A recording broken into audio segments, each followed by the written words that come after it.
Hi, everybody. It's Monday. Before I go anywhere, I want to correct a mistake I made on Friday. I said that I would be doing my regular Twitch stream this Tuesday at 6 p.m. I forgot I'm lecturing at University of Waterloo this coming tomorrow on video game history. And so I'm going to have to do Twitch this week on Thursday. Now, because it's an off day anyway, I'm going to experiment with doing it during the day for like 1, 2 o'clock, like lunch hour type stuff. So that, sorry, I have a smudge on my glasses. So that people who are in other time zones and who are, trying to stay up late to do the Tuesdays, can get it a bit earlier. We'll see how it goes. This is just sort of a trial and error thing to try to find the best combination of times. So just letting you know that it'll be Thursday. I'll say at 1 p.m. this week. Then it'll return to its regularly scheduled retro gaming awesomeness next Tuesday. But that's not what I'm talking about today. I'm talking about the insanity surrounding the shootings in Christchurch, New Zealand. And I was hesitant to talk about anything to do with this because some people pointed out to me that talking about the crime itself is giving the shooter one of the things they crave, which is fame. And so I'm not going to focus on that. We had our own similar thing, in Canada a while back where somebody shot. I mean, it was nowhere near the death toll. But it was still terrifying for the people involved. And this has dredged up a lot of the unpleasant memories of that again in this country. So it's sort of, I had to do a show the night after it happened on the War on Stupid tour. And it was one of those things like, crap, like, how do you be sensitive, call out the elephant in the room, and then go on and be funny in the wake of something like this, especially since there were some brown faces in the audience. It's Canada. In any, major population center, you're going to have Muslim people there. But so what I ended up doing is basically saying, thank you for coming out. Thank you for coming out after something like that happened, after, a horror like that. My job tonight is to make you laugh and take you away from your troubles. Sound good? And the audience cheered, and we went on from there. And we do have a bit in the show about, we do it some nights and not others depending on the flow, because one of the things about the War on Stupid tour is every show is actually different. We don't have a set stand-up act that we go and do. We have modules, and sometimes it's completely ad-lib. There's always local content based on where we are, and so it really is live, and anything can happen, and we screw up a lot, and that's a feature, not a bug. We do have a thing in the show that we did do that night about how absolutely ridiculous, stupid, and irrational white nationalism is, because if everybody keeps to their own kind and keeps to their own culture, white people have the most to lose, because, video games are primarily Japanese. We lose that. And sorry, yeah, it is. Space Invaders, Pac-Man, those early hits, Japanese, licensed in America. Sony is a Japanese company. Nintendo is a Japanese company. And even a lot of the games distributed on Xbox are not made in majority white countries. So we'd lose all of that. We'd lose most of our food that has any flavor whatsoever. My joke is that we're left with mayonnaise and potatoes, which is obviously an overstatement, but makes the point. I love my hot sauce. Hot sauce is not a white people thing.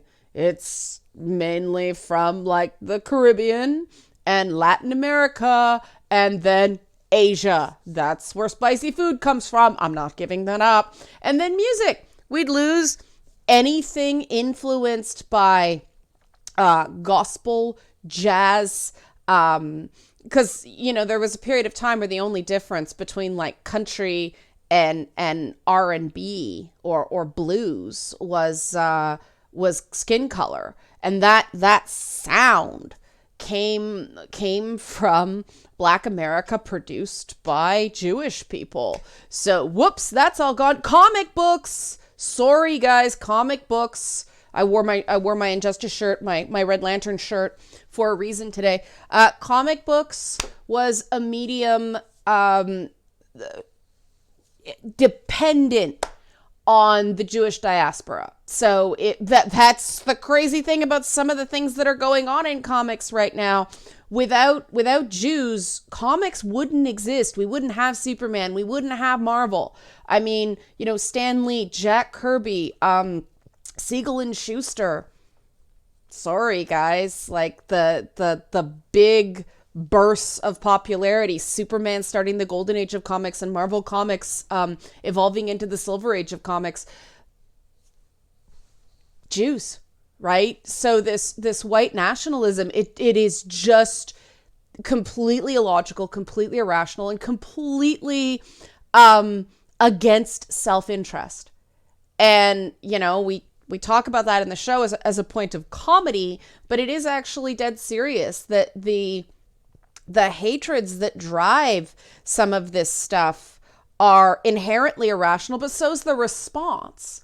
I've seen some absolutely ridiculous, irrational responses. Obviously, the focus on gamers. You may have seen my tweet when I put up, the guy was a bodybuilder too. Why aren't people focusing on bodybuilding? When, maybe, the chemicals, the steroids and the human growth hormone and all that stuff that they pump themselves full of, maybe that's more directly correlated to rage and violent outbursts than any video game, but they don't focus on that because that doesn't, twinge their pre-existing biases.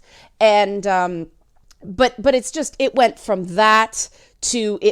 PewDiePie, which is just freaking ridiculous. It makes me think of, was it when John Lennon was shot and everybody knee-jerk banned The Catcher in the Rye? It's no different. Like, my God. Salinger was very influential on me, more 9 Stories than Catcher in the Rye, but I'm sure you can see some sort of Catcher in the Rye influences on some of the positions I take, like kind of right now. And there is no book that is not good when it involves farting in church. Let me say that. But yeah, it was ridiculous. They banned Catcher in the Rye, which is nothing about going out and shooting a musician. It was just, oh my God, just ban it. And we've learned nothing, right? But then, PewDiePie, the one that got me was the reference to Candace Owens. And the fact that people couldn't put together this guy seemed legitimately to have white nationalist sympathies, racist sympathies. Targeting a Black woman, knowing that people were going to attack her, is kind of diabolical genius because people took the bait. Like, the interesting thing about the whole worldview of this sort of intersection of, white nationalism and trolling that this guy took is actually, like, it's terrifying in, I don't know what word to use, but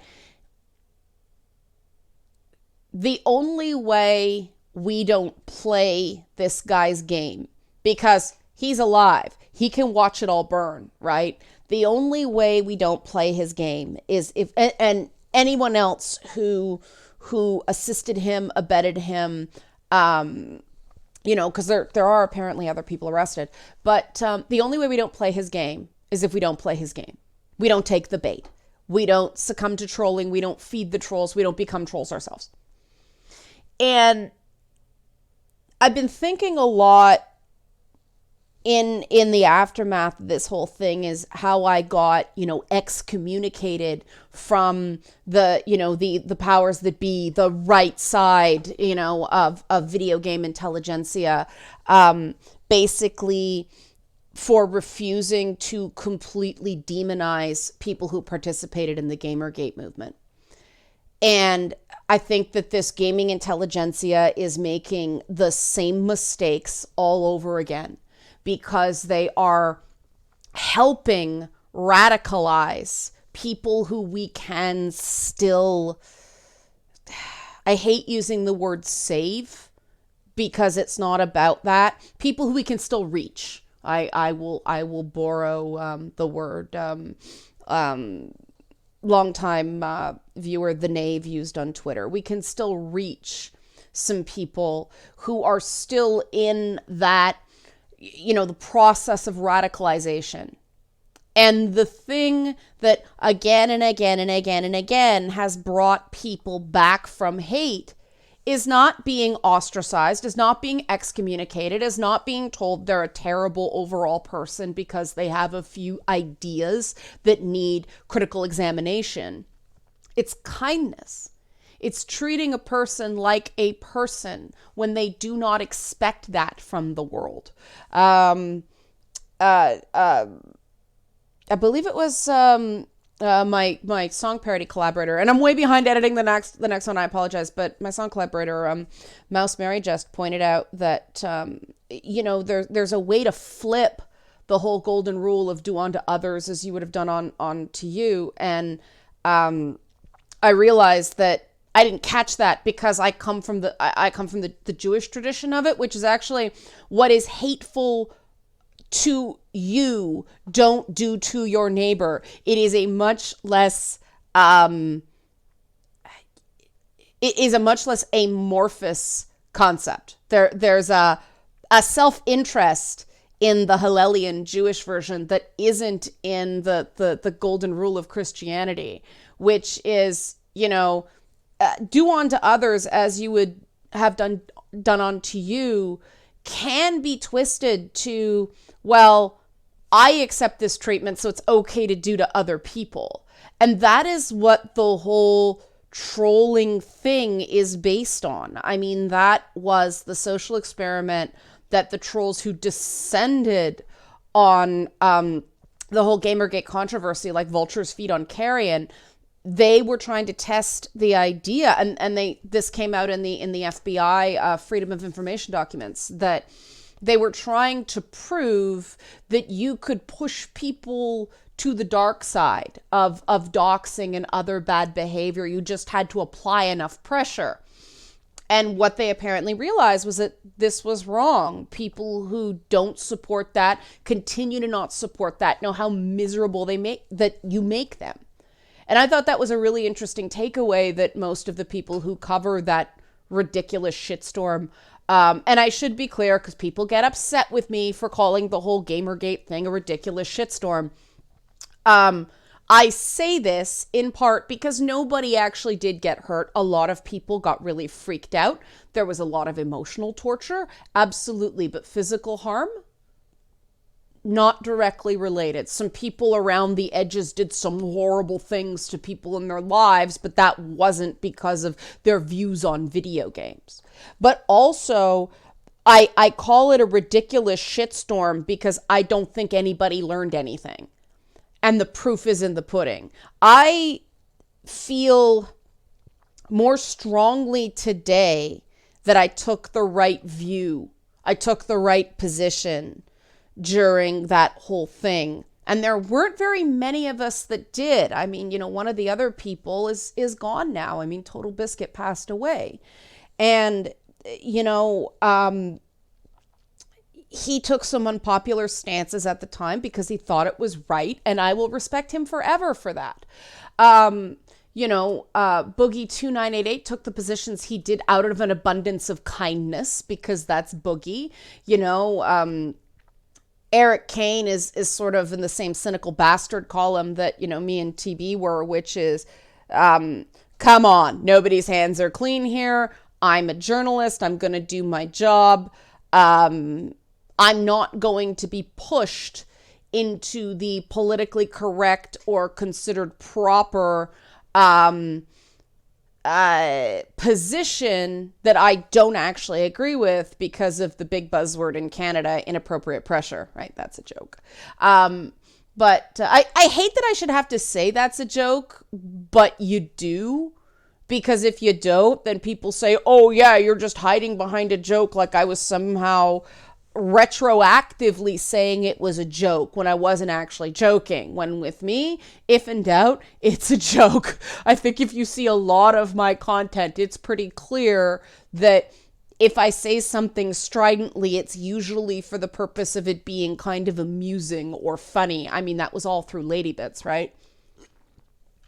But yeah, what's happened since makes me even, and it's nice when you make a hard decision and later on you feel like you did the right thing and you feel more okay with that choice as it goes on instead of less okay. Like regret's a terrible thing. I try to avoid regret like the plague because it makes you do some really horrible, inhuman things. But seeing what's come since, seeing how people are being pigeonholed and targeted and scapegoated, you know, I don't have a problem. I don't have to agree with somebody like Candace Owens or someone like PewDiePie to defend them in a situation like this. Because if we don't defend the rights of people we disagree with to speak, then we lose our freedom of speech. And I cannot help but feel that in the wake of these atrocities, it emboldens the people who have those sort of authoritarian leanings to do it in the in the interest of safety, in the interest of security. And this is why I think history is so damn important. And this is why I'm so glad that I had really great teachers in high school who inspired a love of history in me because they made it fun. And I really do think that games like, Where in the World is Carmen Sandiego and the Oregon Trail also inspired an interest in history.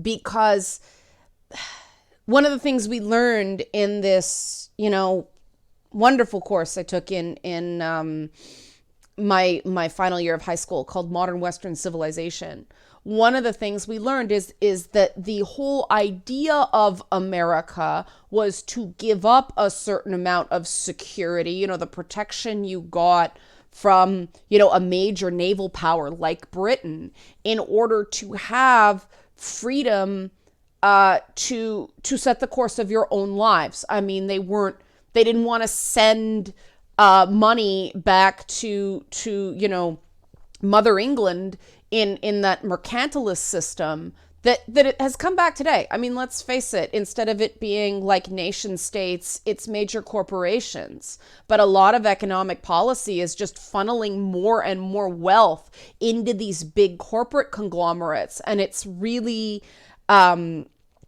minimizing how much upward mobility, freedom of movement, and freedom of choice, regular people have. And that's an important thing to understand about freedom. It's not a safe concept.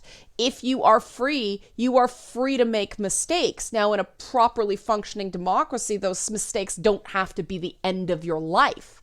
And I think too often now in this sort of neo-mercantilist system that we have, it is the end of your life. I mean, look at the college cheating scandal. That's ridiculous.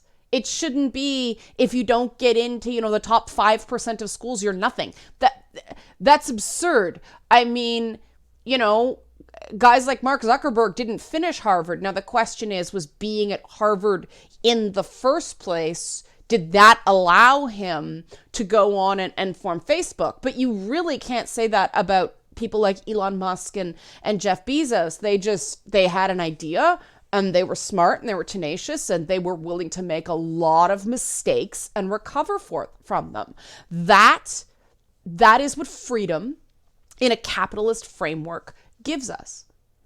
And it's scary when these acts happen that shake our belief in that sort of fly by the seat of our pants, maximizing opportunity for sacrificing a certain amount of safety and security.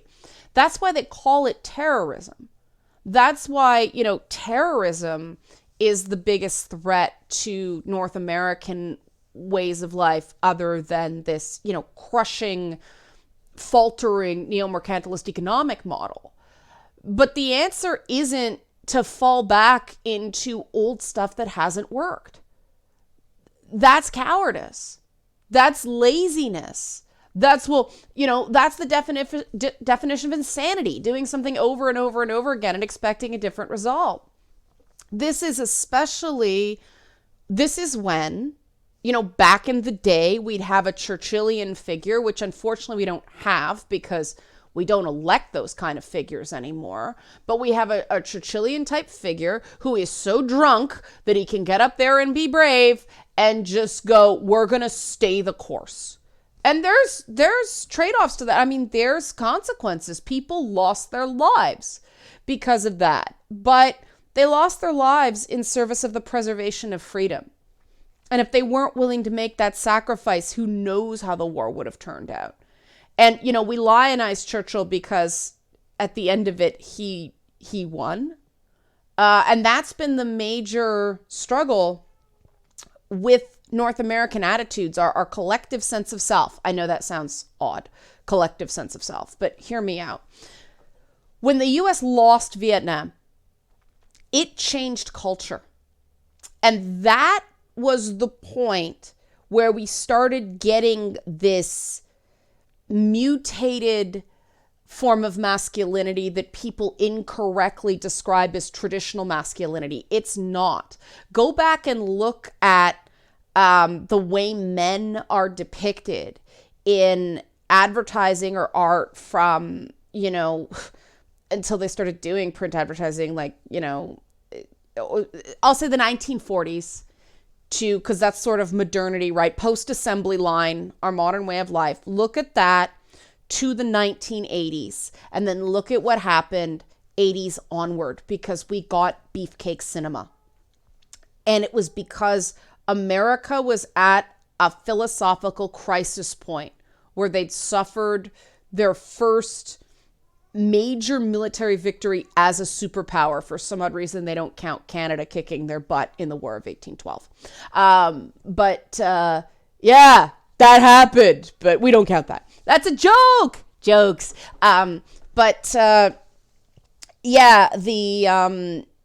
Vietnam rocked the American identity.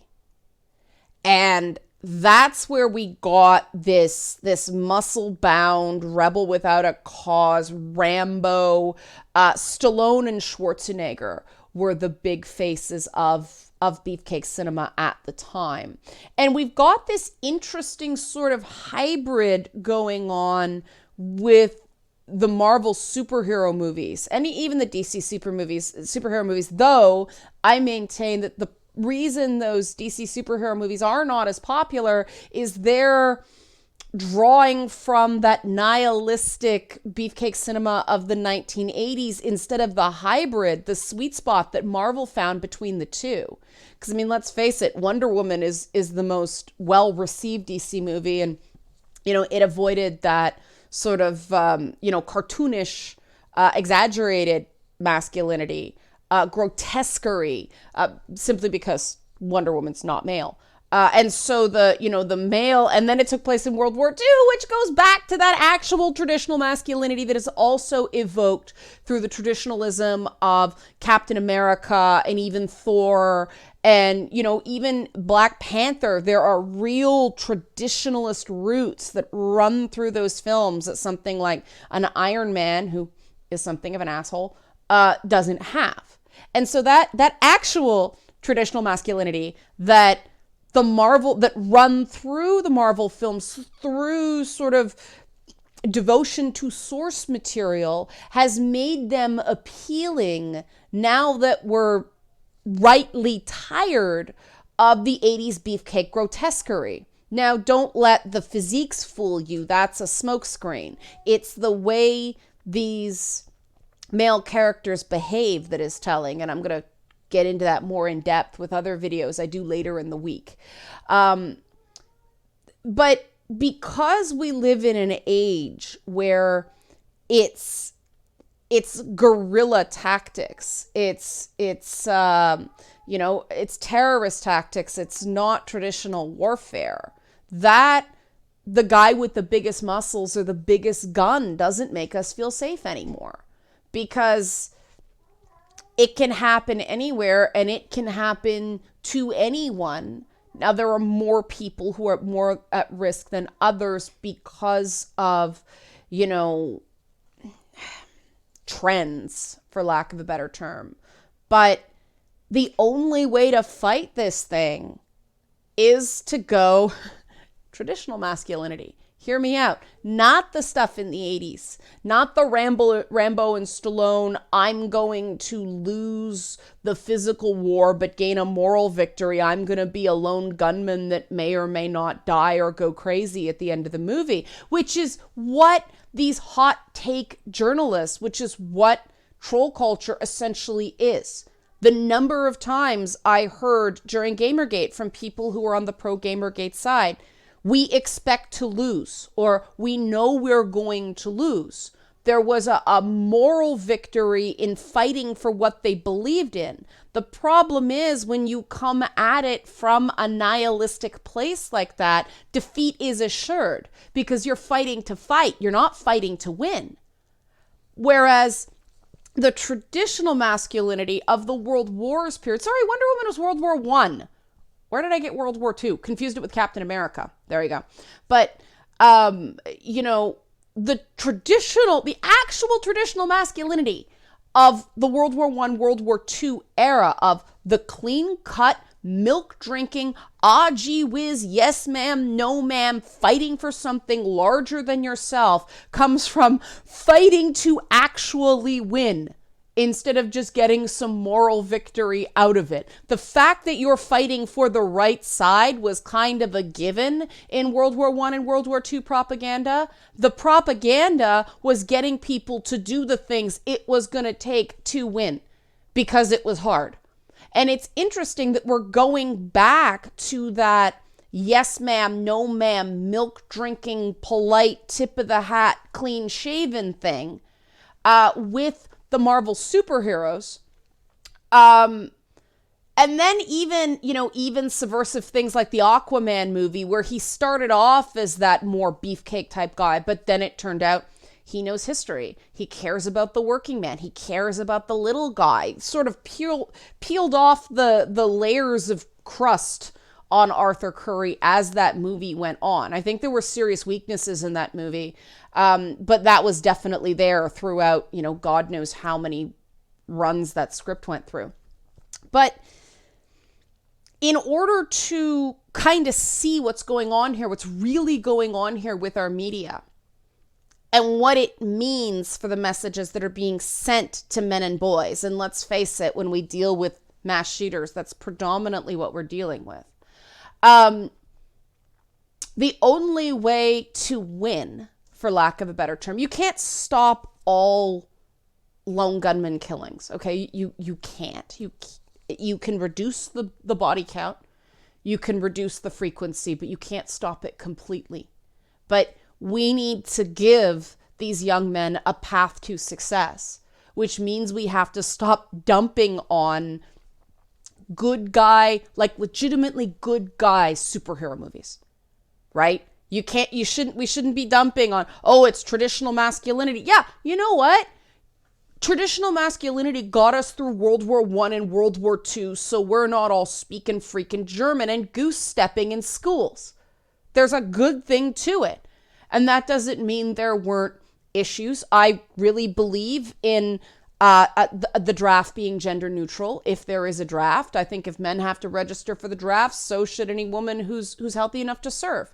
There's problems with that. We have to figure out how to, you know, make sure there's at least one parent at home, though drafts are sort of a philosophical thought exercise at this point, other than a real thing.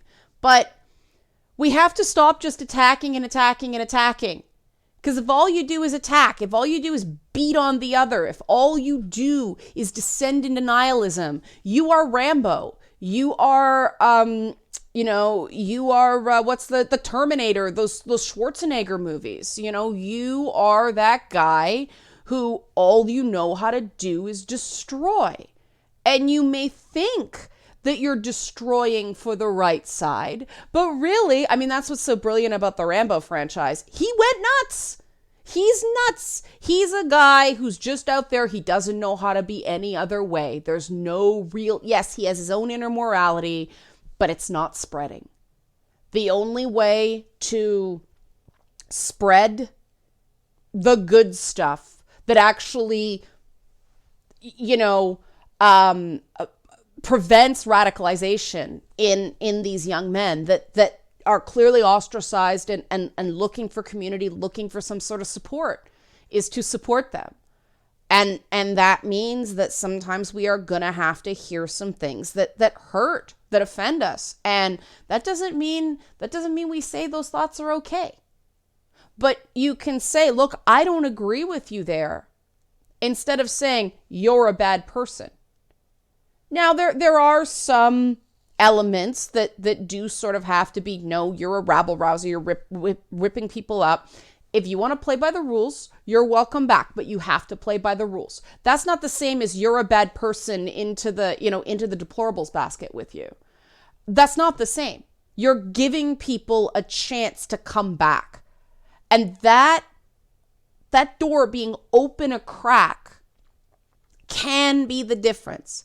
You listening to somebody, even when they're just this cauldron of rage, is what you can do if you are feeling powerless right now. Because you know what that does? That sets the example for other people that there is a way other than just miserable cusses fighting with other miserable cusses. Just a race to the bottom where everyone's just the other is bad. If you set an example of another way, you give people another way. And this sort of crystallized to me in it all the strangest way in a religious philosophical discussion I had with somebody. I'm not going to say who, because that means you can find out who they are. But they're an Orthodox Jewish woman, and we, anti-Semitism is on the minds of any Jewish person right now, obviously, along with a lot of other stuff. It's been in the news a lot. It is scary. It is scary to know that people are, defacing synagogues and putting anti-Jewish stuff, vandalism on high schools. That happened last week in Toronto.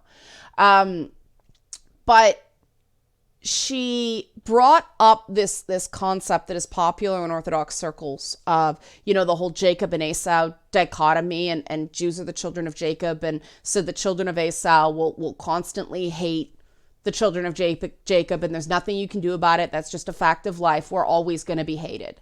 That's unfortunately a partial message that spreads in Jewish communities too often. And I speak as something of an insider, though I don't look Jewish. So I'm 1 foot in between worlds. But, obviously I was enough of an insider with this particular woman to speak as an insider. This is barbershop talk in Jewish circles. And I said to her, yeah, I'm aware of that concept. But this is the other thing. Judaism also teaches us the metaphor of the light, which means you have to be able to stand in darkness and not become darkness. And what that means is you should be able to stand in front of a person who hates you and not feel that hate reflected in your own heart. That is wisdom. That is why we do this. The whole thing about Judaism is that we're taught that, the whole chosen people, it doesn't mean we're special. It means we have extra obligations. And that's what was in my mind back in the day when I was a games journalist, being bombarded with 500 nasty messages an hour for 72 hours straight during Gamergate because of the one article I ever wrote for Polygon ever. And it was actually in response to an article I disagreed with in Polygon. That was the big irony. But I took that moment and it was scary. It was like, wow, a lot of people seem to really hate my guts. And I had a choice. Could I return that hate with hate and be no better than the people that I was like, what's wrong with these? Like, whoa, it's ugly. Like the ugliness that comes at you at those moments. But those are moments that show who you are, right? Because I decided to listen. Yeah, I gave back sometimes. I'm a human being. You lose it. You only have so much energy. You only have so many emotional hit points, right? Maybe it's mana points. I don't know. I haven't quite worked on that metaphor completely yet. But, you know, you got to forgive yourself when you slip. But I listened and I listened and I listened, even when people were calling me names, even when it was hard, even when I was being bombarded with, you know, misogynistic and anti-Semitic stuff because it was trolls. Because trolls just find the things that they think are going to make you as bad as they are, and they hit you with it trying to make a point that you're no better than them. And the only way to prove them wrong is to be better than them. And that's hard. It is so tantalizingly seductive to stoop to that, to lash out, to be just as bad as they are. Because, hey, I got a trucker mouth and a pretty cynical intellect. I can burn. Like, people are like, oh, sick burn. You guys seen when I unload methodically, like intellectually. Even that's pretty scathing. So it's not that I'm not capable. It's that I make an active choice to not have that hate reflected in me. And I got so much better at that because of the whole Gamergate debacle. And I'm grateful to that debacle for allowing me to get better at that. And that sounds stupid and hokey and Bible thumpy, but I assure you it is not altruism. It is enlightened self-interest. Okay, I developed a skill that benefits me. I can be better at it. I had to learn a lot during that period because I was just starting off on YouTube too. I mean, like that whole, it tanked ad revenues. And so that's why the layoffs at The Escapist happened. And I was caught up in that. So I was learning how to do this right when all the shit was still going down. And a lot of people got mad at me and I made a lot of mistakes and people still hold some of those mistakes against me. But you know what? That's on them, not me. Because I did apologize for a lot of these things. They couldn't hear the apology. That's on them. And listening is a much braver act than speaking, especially if you're an intelligent person. Because if you're an intelligent person, if you're an articulate person, you can smack someone down with words in a matter of seconds. You can decimate them. But listening will teach you more. Listening will make you better. Because just like any sort of exercise, it sucks at first. It's hard. It makes you tired. It feels miserable. You're just worn out. You're hurt everywhere. You don't want to do anything. But then you get stronger. And that's why you won't hear me going, you know, down with this group or Chelsea Clinton or Leanne Omar or any of those people. No, I want to examine ideas. I don't want to attack people. And sometimes you have to examine a person's statements. You know, sometimes it's fair to criticize PewDiePie for content of his videos. This isn't one of those times. It's fair to criticize some of Candace Owens' statements. This is not fair to blame her for what happened in any way. No, she didn't contribute. No, she didn't. PewDiePie didn't contribute. Candace Owens didn't contribute, because at no point did any of these people insist that you go out and kill people. I'm sorry. That's lazy. That's sloppy. And that's people who make that connection. That is their own anger making a massive leap for them. It's their anger instead of tapping the X button, holding it so you make this big, massive jump. Like, that's not the speaker. Speech shouldn't cause anyone to bleed. That was always the litmus test. Does it break my leg or pick my pocket? No, go nuts. Defamation can do that. Imminent incitement to lawless activity can do that, but that's it. People got to keep it in bounds, because if we don't keep it in bounds, if we aren't better, if we aren't stronger, if we aren't that light, then this angry person and his compatriots get the satisfaction of that moral victory that lone gunmen go for. It's not a question of changing the world. It's a question of proving themselves and their worst thoughts of other people correct. So we all have a choice here. We all have a choice about what we're going to do regarding that war with the self that a lot of people of all ages are struggling with right now.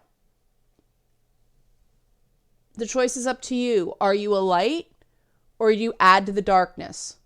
Now I kind of want to go play Kingdom Hearts. Okay, this will probably get demonetized because of the subject matter. So help support this channel. Become a monthly patron. Patreon.com/Leanna K. I know this was long. I know a lot of people won't watch to the end, but this is for the people who will. We need healing right now, and that's what this was intended to do. So yeah, it's long. Too bad. Sometimes long makes sense. Okay, thanks guys. Go play some video games. Thanks for watching.